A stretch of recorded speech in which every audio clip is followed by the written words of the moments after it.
அரசுமுறை பயணமாக சைப்ரஸ் நாட்டிற்கு சென்றுள்ள பிரதமர் மோடிக்கு நிக்கோசியாவில் உள்ள அதிபர் மாளிகையில் உற்சாக வரவேற்பு அளிக்கப்பட்டது. பின்னர் சைப்ரஸ் நாட்டின் மிக உயர்ந்த விருதான grand cross of the order of Makarios III விருதை பிரதமர் மோடிக்கு அந்நாட்டு அதிபர் நிக்கோஸ் கிறிஸ்டோடவுலிட்ஸ் வழங்கி கௌரவித்தார். சைப்ரஸ் வழங்கிய உயரிய விருதை 140 கோடி இந்தியர்களுக்கும் அர்ப்பணிக்கிறேன்.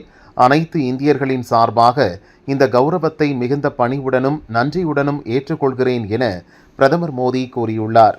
இந்த விருது அமைதி, பாதுகாப்பு, இறையாண்மை மற்றும் நமது மக்களின் அசைக்க முடியாத அர்ப்பணிப்பின் அடையாளமாகும். இதற்காக அரசுக்கும் சைப்ரஸ் மக்களுக்கும் மனமார்ந்த நன்றிகள் என்றும் தெரிவித்துள்ளார். உலக அளவில் பொருளாதாரத்தில் தற்போது இந்தியா 4வது இடத்தில் உள்ளது. 3வது இடத்திற்கு விரைவில் வருவோம் என துணை குடியரசுத் தலைவர் ஜக்தீப் தன்கர் தெரிவித்தார். டிஜிட்டல் மயம் கிராமப்புற மக்கள் வரை சென்று பயனடைந்துள்ளது என அவர் கூறினார்.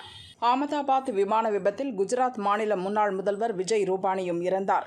DNA பரிசோதனை மூலம் அவரது உடல் அடையாளம் காணப்பட்டது. இன்று விஜய் ரூபானியின் இறுதி ஊர்வலம் ராஜ்கோட்டில் நடைபெற்றது.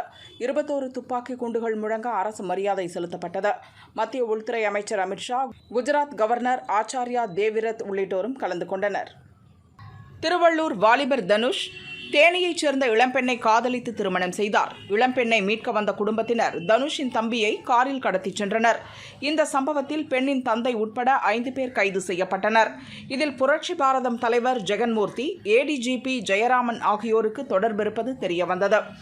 இது தொடர்பான வழக்கை விசாரித்த ஹைகோர்ட் ADGP ஜெயராமனை கைது செய்ய உத்தரவிட்டது. அதன் பேரில் அவர் கைது செய்யப்பட்டார். அதேவேளை விசாரணைக்கு ஆஜராகும்படி பூவை ஜெகன்மூர்த்திக்கு நீதிபதிகள் உத்தரவிட்டனர். தஞ்சாவூரில் நடந்த கட்சி நிர்வாகி இல்ல திருமண விழாவில் முதல்வர் ஸ்டாலின் பங்கேற்று மணமக்களை வாழ்த்தினார். பின்னர் பேசிய அவர், மக்கள் தொகை அடிப்படையில் பார்லிமெண்டை பிரித்து கொடுக்கிறார்கள். குடும்ப கட்டுப்பாடு செய்த காரணத்தினால் தமிழகத்திற்கு ஒரு ஆபத்து வந்திருக்கிறது. பார்லிமெண்டில் தமிழக தொகுதிகள் குறையும் நிலை வந்திருக்கிறது என கூறினார். தமிழகத்தின் பாதுகாப்பை சீர்குலைத்து சீரழிவு ஆட்சி நடத்திய பழனிசாமி திமுக அரசை குறை சொல்வதற்கு அருகதை கிடையாது என அமைச்சர் சிவசங்கர் விமர்சித்துள்ளார்.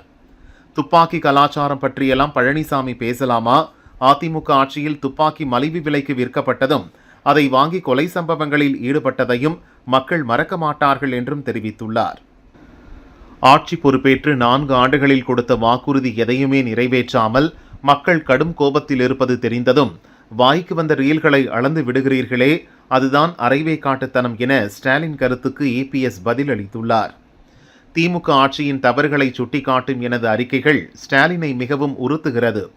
ஒன்றும் தெரியாத பொம்மை முதல்வர் என்ற கூற்றை மீண்டும் மெய்ப்பித்து விட்டதாகவும் விமர்சித்தார். தமிழகத்தை பட்டாக்கத்தி, அரிவாள், துப்பாக்கியின் பாதைக்கு கொண்டு சென்றுள்ள திமுக அரசுக்கு எனது கடும் கண்டனம். துப்பாக்கி கலாச்சாரத்தை ஒடுக்க இந்த அரசு என்ன நடவடிக்கை எடுத்தது என அதிமுக பொதுச் செயலாளர் எடப்பாடி பழனிசாமி கேள்வி எழுப்பினார். ரோட் ஷோவிலும் போட்டோ ஷூட்டிலும் இருக்கும் கவனம் சட்டம் ஒழுங்கை நிர்வகிப்பதிலோ மக்களை பாதுகாப்பதிலோ இந்த பொம்மை முதல்வருக்கு துளியும் கவனமில்லை என விமர்சித்தார். சுப்ரீம் கோர்ட் தீர்ப்புக்கு பிறகும் கவர்னர் ரவி மாறவில்லை என முதல்வர் ஸ்டாலின் குற்றம் சாட்டியுள்ளார். தஞ்சை மாவட்ட மாணவர்களின் உயர்கல்விக்கு உதவும் மசோதாவுக்கு இன்று வரை கவர்னர் ஒப்புதல் அளிக்கவில்லை. இந்த மசோதா தொடர்பாக பலமுறை கவர்னருக்கு நினைவூட்டியும் பலனில்லை என்றார். தஞ்சாவூரில் அரசு விழாவில் பங்கேற்ற முதல்வர் ஸ்டாலின் நலத்திட்ட உதவிகளை வழங்கினார். அதைத் தொடர்ந்து பேசிய அவர், தஞ்சாவூரையும் கருணாநிதியையும் பிரித்து பார்க்க முடியாது. முன்னாள் முதல்வர் கருணாநிதியின் வழியில் நானும் டெல்டாக்காரன் என்ற உணர்வில் தஞ்சை வந்துள்ளதாக முதல்வர் தெரிவித்தார். மேலும் டெல்டா மாவட்டங்களில் நெல் சாகுபடி சிறப்பு திட்டத்திற்கு 82 கோடி ரூபாய் ஒதுக்கப்பட்டுள்ளதாகவும் தெரிவித்தார். தஞ்சாவூர் மாவட்டத்தில் தனியார் சர்க்கரை ஆலையில் கரும்பு கொள்முதலுக்கான நிலுவைத் தொகையை வழங்கக் கோரி முதல்வர் ஸ்டாலினுக்கு கருப்பு கொடி காட்டிய விவசாயிகள் கைது செய்யப்பட்டுள்ளனர். இதற்கு கண்டனம் தெரிவித்துள்ள தமிழக பாரதிய ஜனதா முன்னாள் தலைவர் அண்ணாமலை, கடந்த 4 ஆண்டுகளில் விவசாயிகளுக்கு செய்த துரோகங்கள் போதாதா? நிலுவைத் தொகையை கேட்ட விவசாயிகள் மீதா உங்கள் அடக்குமுறையை காட்டுவது தேர்தல் நேரத்தில் நீங்கள் போட்ட டெல்டாக்காரன் வேஷம் பல்லளிக்கிறது என கூறியுள்ளார். மத்திய அரசின் 100% திட்டங்கள் கொடுப்பதை பேசாமல் முதல்வர் அரசியல் செய்கிறார். மத்திய அரசின் திட்டத்தை முதல்வர் அனுமதிக்க வேண்டுமென தமிழக பாரதிய ஜனதா முன்னாள் தலைவர் அண்ணாமலை கேட்டுக் கொண்டார். நிதி பங்கீட்டை வைத்து அரசியல் செய்யக்கூடாது. மக்களை குழப்ப A டீம் B டீம் என்று சொல்வதால் பிரயோஜனமில்லை. பாரதிய ஜனதா, அதிமுக, திமுக எந்த கட்சியாக இருந்தாலும் மக்கள் எதிர்பார்ப்புக்கு தகுந்தபடி செல்ல வேண்டும் என்றார்.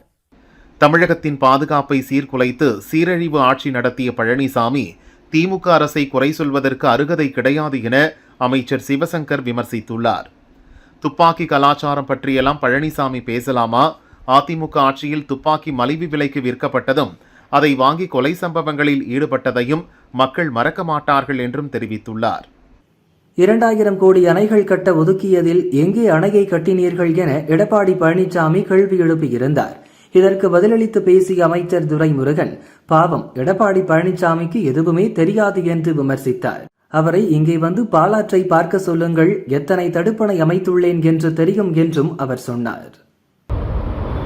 இந்து விரோத நடவடிக்கைகளை மட்டுமே செய்து வரும் திமுக அரசு 2026 மே மாதத்திற்கு பிறகு ஆட்சியில் இருக்காது. அதன் பிறகு திமுக என்ற ஒரு கட்சியே இருக்காது, சிதைந்து சின்ன பின்னமாகும் என பாஜக மூத்த தலைவர் எச். ராஜா கூறினார். கள் இறக்க வேண்டும் என்ற சீமானின் கோரிக்கை சரிதான். கள் இறக்குவதற்காக விவசாயிகளிடம் பணம் பெற முடியாது என்பதால் கள்ளுக்கு தடை விதிக்கப்பட்டுள்ளது என்றும் தெரிவித்தார். முருக பக்தர்கள் மாநாடு வெகு சிறப்பாக நடைபெற்று மாபெரும் வெற்றியடையும். தமிழக நலன் சார்ந்த 6 அம்ச பிரார்த்தனைகளை முன்னிறுத்தியும் இன்று முதல் ஜூன் 22ஆம் தேதி வரை விரதம் மேற்கொள்ள உள்ளேன் என தமிழக பாரதிய ஜனதா தலைவர் நயினார் நாகேந்திரன் கூறியுள்ளார். ஆறுமுகனின் அருளாசியுடன் அனைத்தும் நன்றாக நிகழ பக்தர்கள் அனைவரும் பிரார்த்திக்குமாறு அன்புடன் வேண்டிக் கொள்கிறேன் என்றும் தெரிவித்துள்ளார். நான் தவறு செய்யவில்லை, இருப்பினும் எனது அப்பாவிடம் மன்னிப்பு கேட்டேன் என பாமக தலைவர் அன்புமணி தெரிவித்துள்ளார். அமைதியாக இருப்பது எனது பலம், என் பின்னால் கோடான கோடி தொண்டர்கள் உள்ளனர். கட்சியை அடுத்த கட்டத்திற்கு கொண்டு செல்லும் துணிச்சலும் திட்டமும் உள்ளதாக தெரிவித்தார். பாமகவில் சிலர் சூழ்ச்சி செய்து வருகின்றனர், அவர்களையும் விரைவில் கண்டுபிடித்து தூக்கி எறியப்படுவர் என்கிறார் அன்புமணி. நான் அமைதியாக இருப்பது பலவீனமில்லை, அதுதான் என் பலம். சமுதாயத்திற்கும் கட்சிக்கும் நான் துரோகம் செய்ய மாட்டேன் என கூறியுள்ளார். திருப்பூர் மடத்துக்குளம் அரசு ஹாஸ்பிட்டலில் காலில் அடிபட்டு வந்த நோயாளி ஒருவருக்கு துப்புரவு பணியாளர் மருத்துவம் பார்த்த சம்பவம் அதிர்ச்சி அளிப்பதாக பாமக தலைவர் அன்புமணி கூறியுள்ளார். தமிழகத்தில் அரசு ஹாஸ்பிட்டல்கள் எத்தகைய அவலநிலையில் உள்ளன என்பதற்கு இதுதான் சான்று. ஒரு காலத்தில் இந்தியாவுக்கே முன்னுதாரணமாக இருந்த தமிழக மருத்துவத்துறை சீரழிவு பாதையில் பயணித்துக் கொண்டிருக்கிறது என்றும் தெரிவித்துள்ளார். பாமக நிறுவனர் ராமதாஸ், தலைவர் அன்புமணி இருவரும் அரசியல் புரியாதவர்கள் அல்ல. நாட்டிற்கே அறிவுரை, அரசியல் ஆலோசனை வழங்கக்கூடிய நல்ல இரு தலைவர்கள் என ஜே.கே. மணி தெரிவித்தார். இருவரும் ஒன்றிணைந்து செயல்பட வேண்டும், இருவரும் சேர்ந்து பேசி கட்சியை முன்னெடுத்துச் செல்வது கட்சிக்கு பலமாக இருக்கும் என்றும் தெரிவித்தார். கள் போராட்டத்திற்கு பாரதிய ஜனதாவின் முழுமையான ஆதரவு இருக்கிறது. ஆனால் தடையை மீறி கள் இறக்கும் போராட்டம் நடத்த எனக்கு உடன்பாடு இல்லை என தமிழக பாரதிய ஜனதா முன்னாள் தலைவர் அண்ணாமலை தெரிவித்துள்ளார். கள் இறக்க போடப்பட்ட தடையை நீக்க வேண்டும், சட்டப்படி தடையை தளர்த்திவிட்டு களத்திற்கு வருவோம் என்றார். இந்தியாவின் 16வது மக்கள் தொகை கணக்கெடுப்பு பணி 2027ஆம் ஆண்டு நடத்தப்படும் என மத்திய அரசு அறிவித்துள்ளது. மக்கள் தொகை கணக்கெடுப்புடன் சாதிவாரி கணக்கெடுப்பும் நடக்கவுள்ளது. மக்கள் தொகை கணக்கெடுப்புக்கான ஏற்பாடுகள் குறித்து மத்திய உள்துறை அமைச்சர் அமித்ஷா ஆய்வு செய்தார்.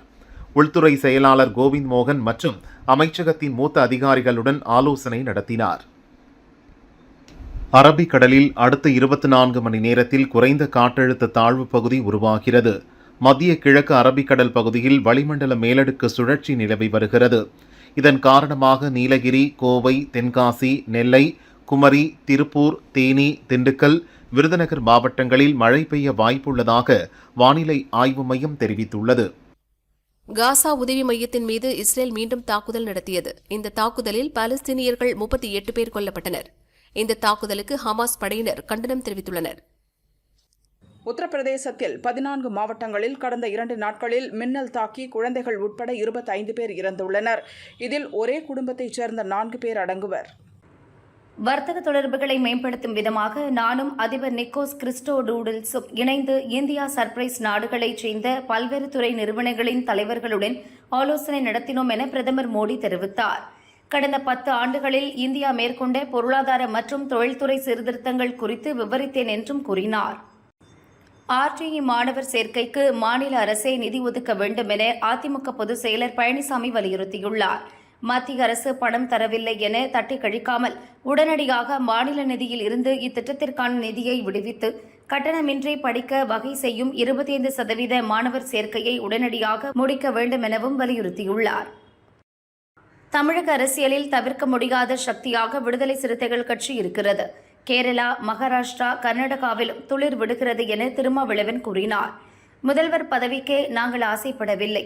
எங்களை நோக்கி அதிகாரம் வரும், எங்களை நோக்கி நாற்காலிகள் வரும் என்றும் தெரிவித்தார். நீர்பிடிப்பு பகுதிகளில் கனமழை பெய்து வருவதால் பில்லூர் அணை நேற்று நள்ளிரவு 2:30 மணிக்கு முழு கொள்ளளவான 97 அடியை எட்டியது. அணைக்கு வருகின்ற தண்ணீர் முழுவதையும் அப்படியே திறந்துவிடப்பட்டது. இதனால் பவானி ஆற்றில் வெள்ளப்பெருக்கு ஏற்பட்டுள்ளது.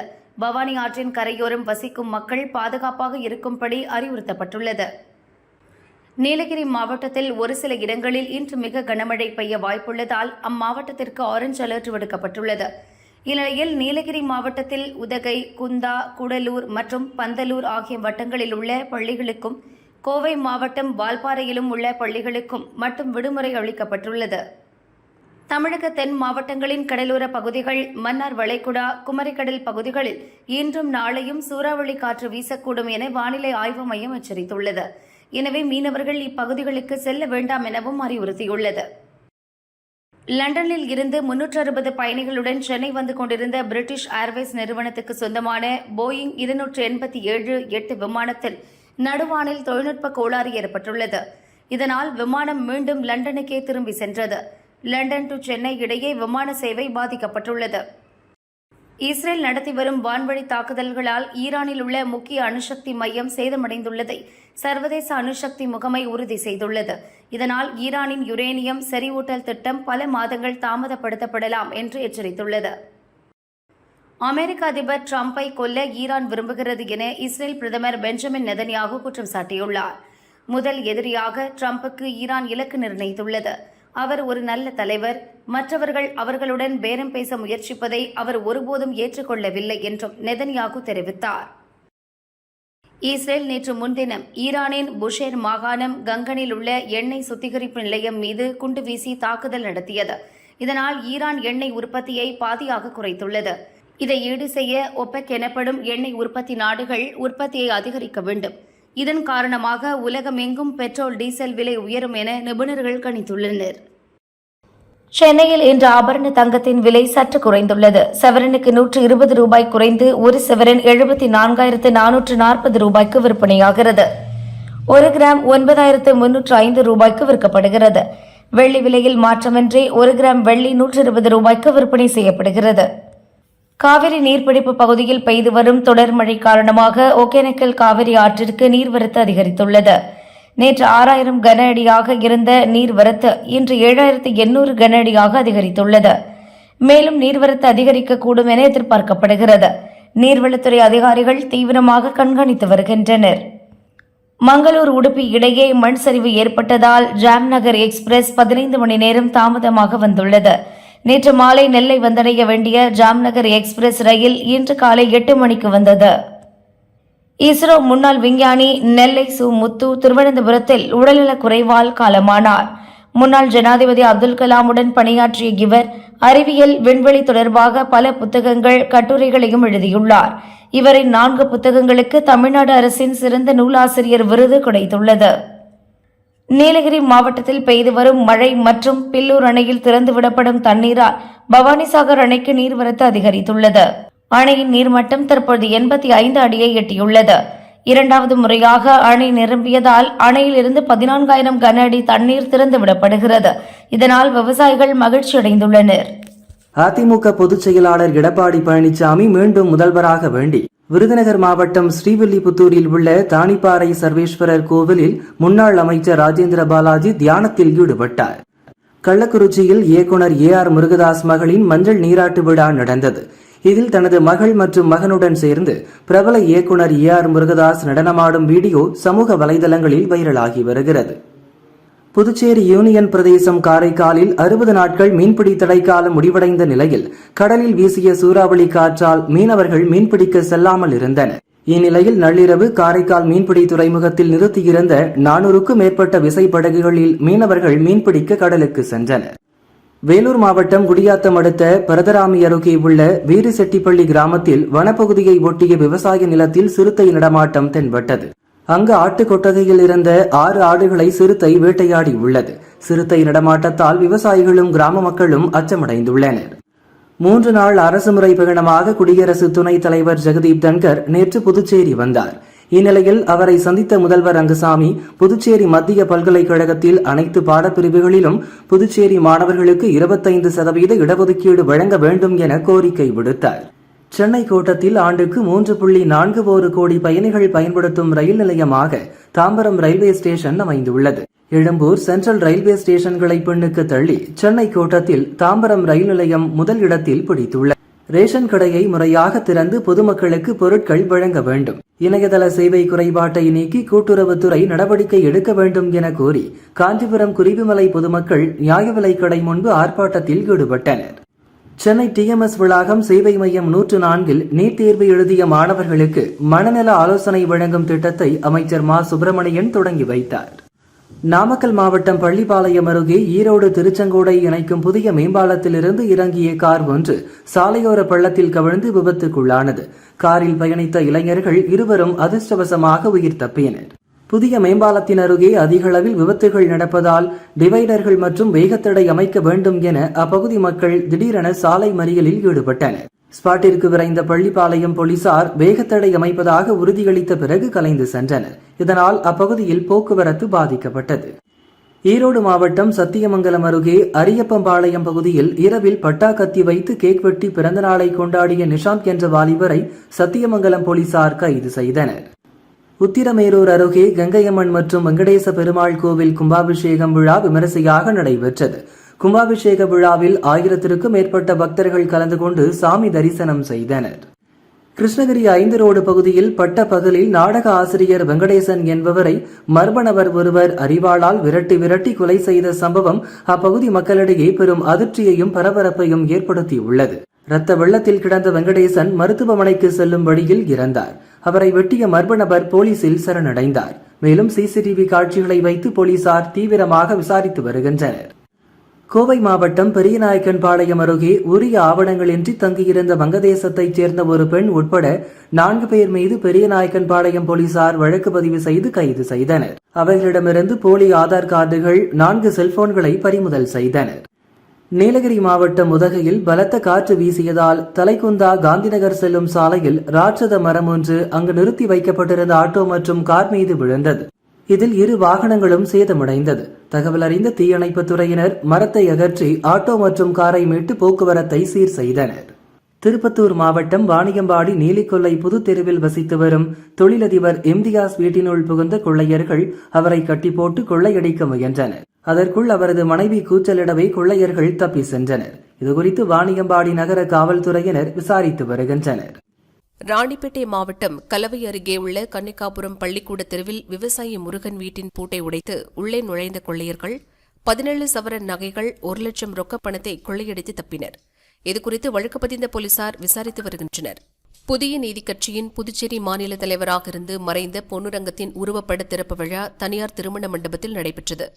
இதில் கலந்து கொண்டு பேசிய புதிய நீதி கட்சித் தலைவர் AC சண்முகம் 2026 சட்டமன்ற தேர்தலில் தேசிய ஜனநாயக கூட்டணிக்கு வெற்றி வாய்ப்பு பிரகாசமாக உள்ளது. தமிழகத்தில் மிகப்பெரிய அளவில் ஆட்சி மாற்றம் ஏற்படும் என்று தெரிவித்தார். தமிழகத்தில் சர்வசாதாரணமாக கொலை சம்பவங்கள் நடைபெறுவதாகவும் ஆட்கடத்தல், கட்ட பஞ்சாயத்து மற்றும் கஞ்சா புழக்கம் அதிகரித்து காணப்படுவதாக முன்னாள் அமைச்சர் ஜெயக்குமார் குற்றம் சாட்டினார். பண மோசடி செய்ததாக சின்னத்திரை நடிகை ரெஹானா பேகம் மீது காதல் கணவர் ராஜ்கண்ணன் என்பவர் பூந்தமல்லி போலீசில் புகார் அளித்துள்ளார். கணவருடன் விவாகரத்து ஆகாமலேயே தன்னை திருமணம் செய்து மோசடி செய்ததாக அவர் கூறியுள்ளார். மீன்பிடி தடைக்காலம் முடிந்த பிறகு தூத்துக்குடி விசைப்படகு மீனவர்கள் இன்று மீன்பிடிப்பதற்காக கடலுக்குள் சென்றனர். 14ஆம் தேதியுடன் தடைக்காலம் முடிந்தாலும் காற்று காரணமாக மீனவர்கள் கடலுக்கு செல்ல வேண்டாம் என வானிலை மையம் அறிவித்ததால் இன்று மீனவர்கள் மீன்பிடிக்க சென்றனர். குமரி எல்லையை ஒட்டிய கேரள மாநிலம் பனிச்சமூடு பகுதியைச் சேர்ந்தவர் பிரியம்வதா. தனியாக வசித்து வந்த இவர் கடந்த 12ஆம் தேதி மாயமானார். கொடுத்த கடனை திருப்பி கேட்டதால் பக்கத்து வீட்டில் வசிக்கும் சரஸ்வதி என்பவரின் மருமகன் வினோத் பிரியம்வதாவை கொலை செய்துள்ளார். பின்னர் தனது வீட்டின் அருகே குழி தோண்டி புதைத்தார். போலீசார் வினோத், அவரது சகோதரர் சந்தோஷ் ஆகியோரை கைது செய்தனர். தென்காசி மாவட்ட மேற்கு தொடர்ச்சி மலைப்பகுதியில் பெய்து வரும் தொடர் மழையால் குற்றால அருவிகளில் குளிக்க இன்றும் தடை விதிக்கப்பட்டது.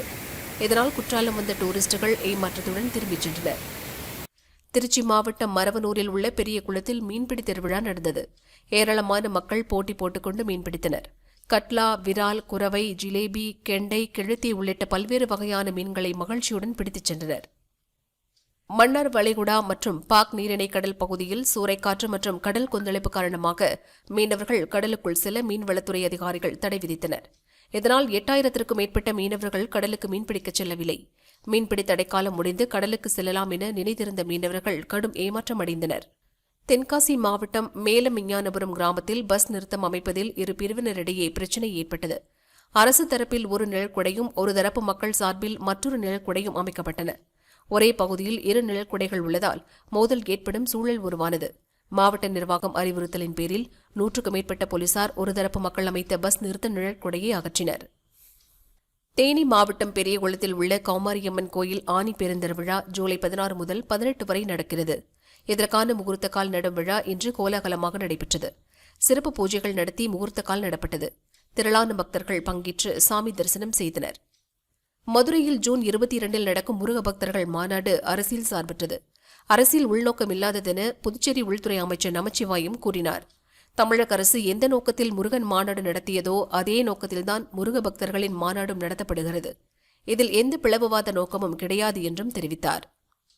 சென்னை நங்கநல்லூரைச் சேர்ந்தவர் தினேஷ்குமார், வயது 22, ஒரு காரில் தனது நண்பர்கள் 3 பேருடன் சபரிமலைக்கு சென்றார்.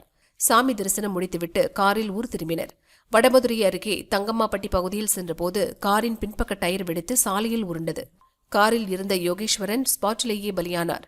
தினேஷ்குமார் உட்பட 3 பேர் படுகாயமடைந்தனர். அவர்கள் திண்டுக்கல் அரசு ஹாஸ்பிட்டலில் அட்மிட் செய்யப்பட்டனர். விருதுநகர் மாவட்டம் வடக்கு மலையடிப்பட்டியைச் சேர்ந்தவர் சோலைராஜ், வயது 33, ஒலிபெருக்கி அமைப்பாளராக வேலை பார்த்து வந்தார்.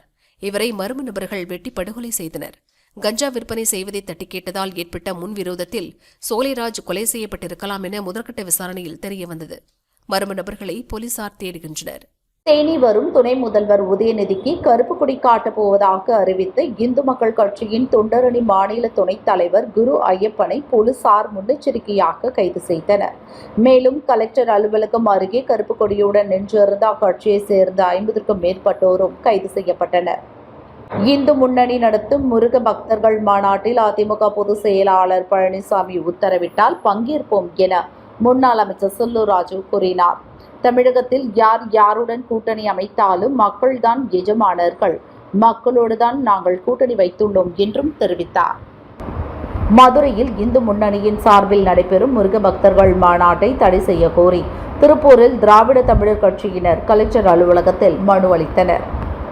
கோவை மாவட்டம் இருக்கூர் தண்ணீர் டேங்க் பகுதியில் குடிநீருக்காக தோண்டப்பட்ட குழியில் மதுபோதையில் கூரியர் வேனை இறக்கிய டிரைவர் மதுபோதையிலேயே வேனிற்குள் நிதானமின்றி படுத்து உறங்கிய சம்பவம் அப்பகுதியில் பெரும் பரபரப்பை ஏற்படுத்தியுள்ளது.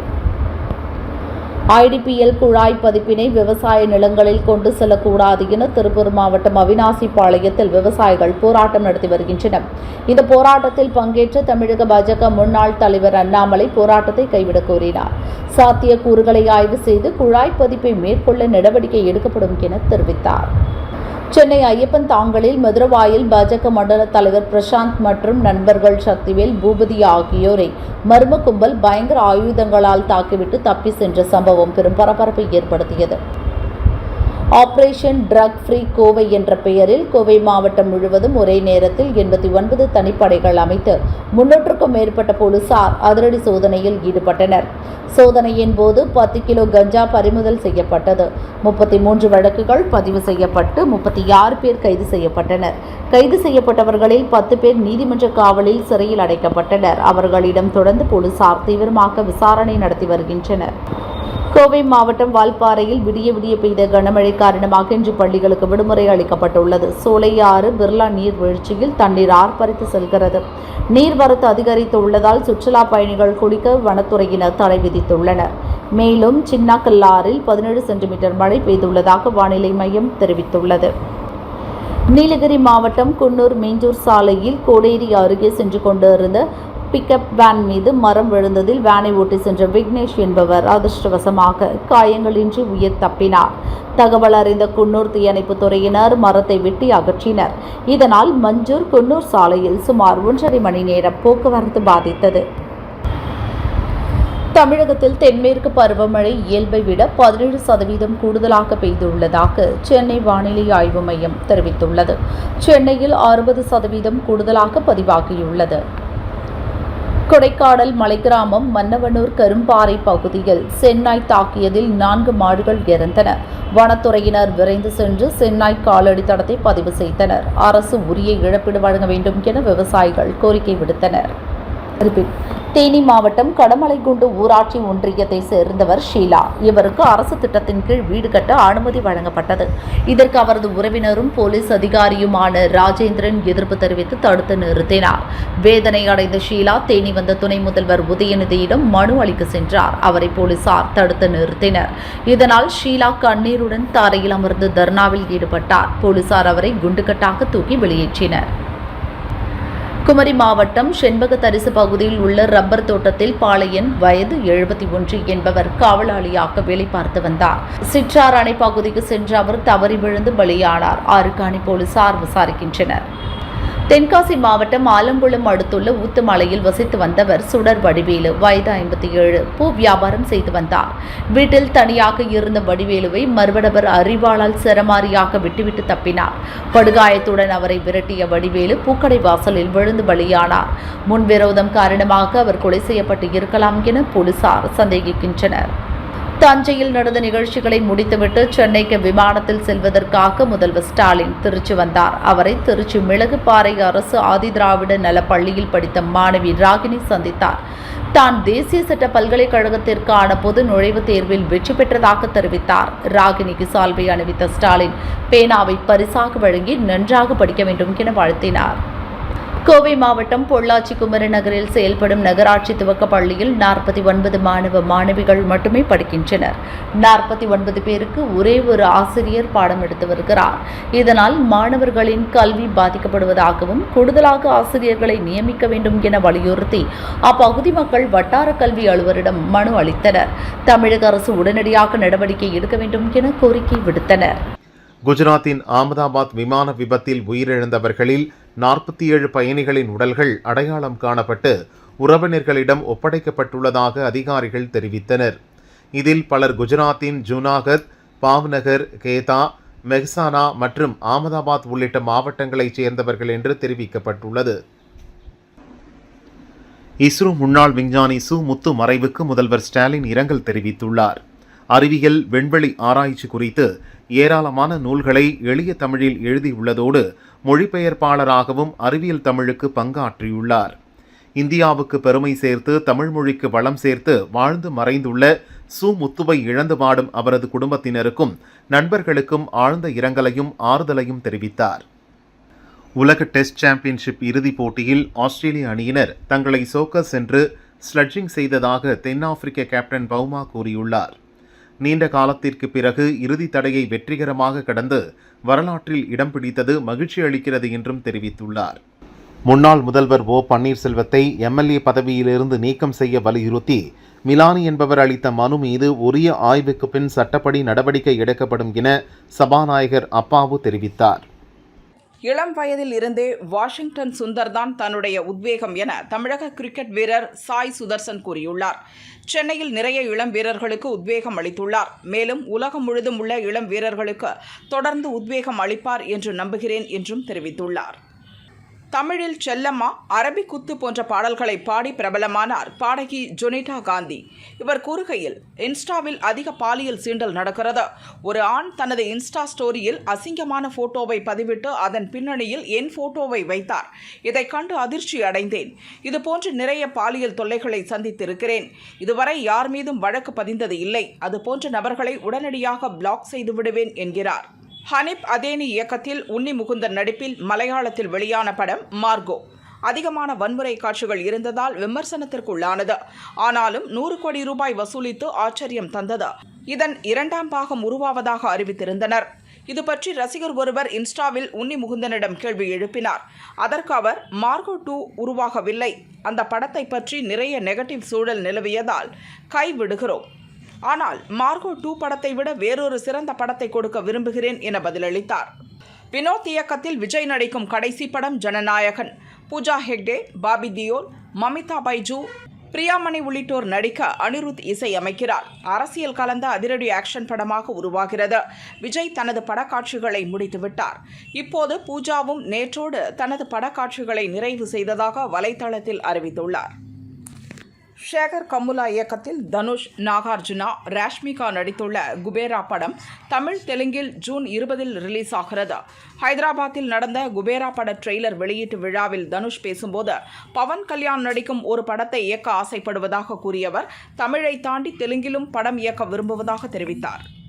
கமல் நடிப்பில் கடைசியாக வெளியான இந்தியன் 2, தக் லைஃப் ஆகிய படங்கள் தோல்வியடைந்தன. அடுத்து ஸ்டண்ட் இயக்குநர்கள் அன்பறிவு இயக்கத்தில் தனது 237வது படத்தில் நடிக்கிறார். ஆனால் இரு படங்களின் தோல்வியால் அன்பறிவு படம் டிராப் ஆனதாக தகவல் பரவியது. இது பற்றி விசாரித்த போது, அன்பறிவு கமல் கூட்டணியில் உருவாகும் படத்தில் எந்த மாற்றமும் இல்லை. திரைக்கதை பணி நடக்கிறது. ஆகஸ்டில் படம் துவங்குகிறது. அதிரடியான ஆக்ஷன் கதையில் இந்த படம் இருக்கும். புதிய லுக்கில் கமல் நடிப்பதாக கூறுகிறார்கள். ராமேஸ்வரம் அருகே புதுரோடு பகுதியில் உள்ள நம்பு நாயகி அம்மன் கோயிலில் பாமக தலைவர் அன்புமணியின் மனைவி சௌமியா தனது 2 மகள்களுடன் சென்று சாமி தரிசனம் செய்தார். நம்பு நாயகி அம்மனுக்கு மஞ்சள் அரைத்து படையல் செய்து பாமகவின் கட்சி சின்னமான மாம்பழத்தை வைத்து பூஜை செய்து வழிபட்டார். தூத்துக்குடி ஸ்டெர்லைட் ஆலை மற்றும் மின் உற்பத்தி நிலையத்தை தமிழக அரசு உடனடியாக திறக்க வலியுறுத்தி பல்வேறு கிராமங்களைச் சேர்ந்த 100க்கும் மேற்பட்ட பொதுமக்கள் கலெக்டரிடம் மனு அளித்தனர். ஆயிரக்கணக்கான தொழிலாளர்களின் வாழ்வாதாரம் பாதிக்கப்பட்டுள்ளதால் உடனடியாக ஸ்டெர்லைட் ஆலையை திறக்க வேண்டும் என கோரிக்கை விடுத்தனர். நீலகிரி மாவட்டத்தில் இன்று காலை முதலே பலத்த காற்றுடன் கூடிய மழை பெய்து வருகிறது. மஞ்சனக்குறை பகுதியில் சாலை விரிவாக்க பணிகள் நடந்து வரும் நிலையில் மழையின் காரணமாக அப்பகுதியில் மீண்டும் மண் சரிவு ஏற்பட்டு சாலையில் விரிசல்கள் ஏற்பட்டுள்ளது. தற்போது அந்த சாலையில் போக்குவரத்து நிறுத்தப்பட்டு சாலையை சீரமைக்கும் பணியில் நெடுஞ்சாலைத்துறையினர் ஈடுபட்டுள்ளனர். திருச்சி சமயபுரத்தை சேர்ந்தவர் ரகுபாஷா தனது குடும்பத்தினருடன் காரில் துறையூருக்கு சென்றார். பின்னர் அங்கிருந்து சமயபுரத்துக்கு திரும்பினார். புலிவலம் வனப்பகுதி அருகே முன்னால் சென்ற அரசு பஸ்ஸை முந்த முயன்றபோது எதிரே வந்த தனியார் பஸ் மீது கார் மோதியது. இதில் ரகுபாஷாவின் மனைவி ரெஜியா பேகம் பலியானார். 5 பேர் காயமடைந்தனர். அவர்கள் உடனடியாக திருச்சி அரசு ஹாஸ்பிட்டலில் அட்மிட் செய்யப்பட்டனர். உத்தரப்பிரதேச மாநிலத்தில் கடந்த 24 மணி நேரத்தில் பலத்த மழை கொட்டி தீர்த்தது. இதனால் பல மாவட்டங்கள் பேரழிவை சந்தித்துள்ளன. கடந்த 2 நாட்களில் மட்டும் மின்னல் தாக்கி 7 குழந்தைகள் உள்பட 25 பேர் பலியாகியுள்ளனர். இதில் ஒரே குடும்பத்தைச் சேர்ந்த 4 பேர் அடங்குவர். புதுச்சேரி வந்துள்ள துணை ஜனாதிபதி ஜெகதீப் தன்கர் ஜிப்மர் மருத்துவக் கல்லூரியில் நடந்த நிகழ்ச்சியில் மாணவர்களுடன் கலந்துரையாடினார். தேசத்தை கட்டி எழுப்புவதில் சுற்றுச்சூழல் நிலைத்தன்மை என்ற தலைப்பில் சிறப்புரையாற்றினார்.